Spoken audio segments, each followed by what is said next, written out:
palace guard barely glanced at Rachel's credentials before waving her through the gilded gates. She'd heard the warnings during her briefing in Dubai. Sheikh Khalid al-Rashid went through medical staff the way other people went through coffee. 1 week was the average tenure. The record was 9 days. Rachel Chin didn't care about records. She cared about the signing bonus that would pay off her student loans and fund her clinic back in Chicago. 1 year of service. The contract stated. She intended to fulfill every day of it. The palace was excessive even by billionaire standards.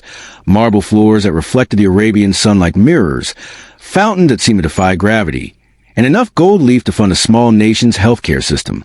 Rachel adjusted her crisp white uniform and followed the head of staff, Mrs. Kamala, through corridors that seemed to stretch into infinity. The Sheikh is in the East Wing, Mrs. Kamala said, her accent clipped and professional. He refuses to be moved to the medical suite. You'll work with whatever space he permits. Understood. What's his condition? Motorcycle accident. 3 fractured ribs, collapsed lung that's been reinflated, severe road rash, and a concussion.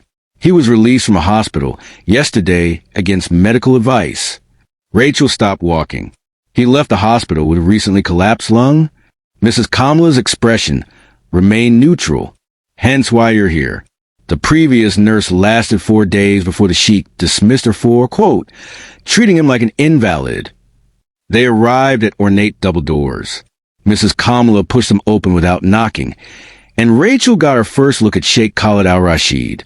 He was sprawled across a leather sofa, laptop balanced on his knees, phone pressed his ear, speaking rapid Arabic. Even injured, his presence dominated the cavernous room. Dark hair fell across his forehead, and his jaw was set in a line that suggested he'd been arguing since birth. The bruising along his left side was spectacular, purple and yellow and angry red. He looked up, assessed Rachel in approximately 3 seconds, and returned his phone call without acknowledgement. Mrs. Kamala cleared her throat. Your Excellency, this is Nurse Chan from Chicago. The Sheikh held up one finger, wait, and continued his conversation. Rachel used the time to scan the room. No medical equipment. No supplies. Not even a first aid kit visible.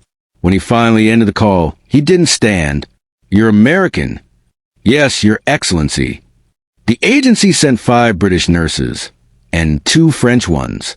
All lasted less than a week. Why should you be different? Rachel met his gaze directly. Because I don't particularly care if you like me, and I don't need you to be polite. I need you to heal without complications, so I can fulfill my contract and go home. Something flickered in his dark eyes. Surprise, maybe, or amusement. The last nurse cried when I raised my voice. He said, I work trauma and emergency in Chicago. You'd have to do more than raise your voice to make me cry. The one before that quit when I refused to stop working. Your work is your business. My business is making sure you don't develop pneumonia, infection, or a blood clot that kills you. We can coexist. He studied her for a long moment, then shifted on the sofa and winced. Good. He was in pain, which meant he'd be less likely to do something monumentally stupid in the immediate future. Fine, he said, but I have rules. No hovering. No pestering me about rest. No treating me like I'm fragile. Agreed, Rachel said. And I have one rule. You follow medical protocols, or I document your refusal and email it to your family, your business partners, and whoever else Mrs. Kamala suggests might motivate you to cooperate. Mrs. Kamala made a sound that might have been a suppressed laugh. The Sheikh's eyes narrowed. You wouldn't dare. Try me? The first 3 days established their rhythm. Rachel converted an adjoining sitting room into a functional medical station. She administered medications on schedule, checked his vitals every 4 hours, and monitored his breathing with the dedication of someone who'd seen too many post-pneumothorax complications. The Sheikh worked from his sofa, barking orders into his phone in 3 languages, reviewing contracts that probably represented more money than Rachel would see in her lifetime. He ignored her except when absolutely necessary. On the 4th day, she caught him trying to reach a file folder on a high shelf. Stop. He froze, arm extended, ribs clearly screaming. I need that contract. Tell me which one. I'll get it. I don't need. Your Excellency, you have 3 fractured ribs. Reaching overhead could displace them, or worse, puncture something important. Tell me which contract, or I'm calling Mrs. Kamala to have the entire shelf removed from the room. They stared at each other. Rachel didn't blink. The red folder, he muttered. She retrieved it, placed it on his lap, and returned to charting without another word. On day 6, he spoke without being prompted. Why Chicago? Rachel looked up from preparing his antibiotic for. What? Why work in Chicago? The trauma must be exhausting. It is, she admitted, swabbing his foreport. But it's also where people need help the most. Gunshot wounds, stabbings, overdoses, people who don't have other options. Noble, practical. Medical school is expensive. Public service loan forgiveness takes 10 years. This job accelerates that timeline significantly. So this is entirely transactional for you. Yes, Your Excellency. Just like it's transactional for you. You need a nurse who won't quit. I need money. We're using each other efficiently. He laughed. Actually laughed, then immediately regretted it. Hand flying to his ribs. Don't make me laugh. It hurts. Then stop being amused by honesty. Day 7. The sheik developed a low-grade fever.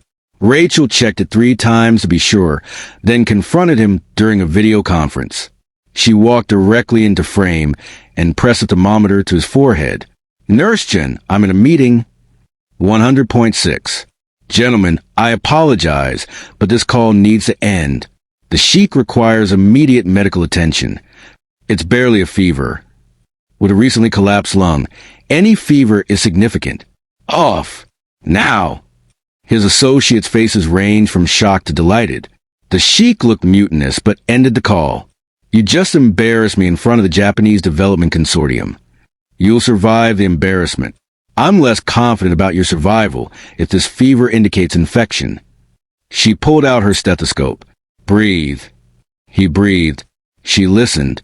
There, a slight crackle in the lower left lobe. We're calling your pulmonologist. It's midnight in London.